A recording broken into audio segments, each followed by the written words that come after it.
Hi అండి. ఈరోజు recipe వచ్చేసి చింతాకు కారపొడి ఎలా తయారు చేయాలో సింపుల్గా చూపిస్తున్నానండి. ఎండిమిర్చి, తెల్లగడ్డలు, జీలకర్ర, ధనియాలు, చింతాకు పొడి, పల్లీలండి. వేరుశనగ పల్లీలు బాగా దూరగా వేయించుకోవాలి, పచ్చివాసన పోయే వరకు. ఓకే అండి, వేగాయి. ఒక గిన్నెలో వేసుకుందాం. ఇప్పుడు చింతాకు పొడిని కూడా కొద్దిగా వేయించుకోవాలండి, పచ్చివాసన పోయే వరకు. ఓకే అండి, ఇప్పుడు ఆయిల్ వేసుకొని ఎండిమిర్చిని వేయించుకుందాం. ఎండుమిర్చి బాగా వేగాలండి. వేగిన తర్వాత ధనియాలు, జీలకర్ర వేసుకొని బాగా వేయించుకోవాలండి.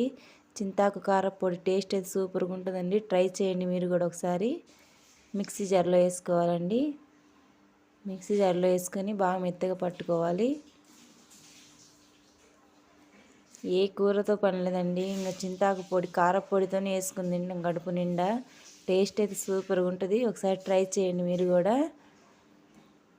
ఓకే.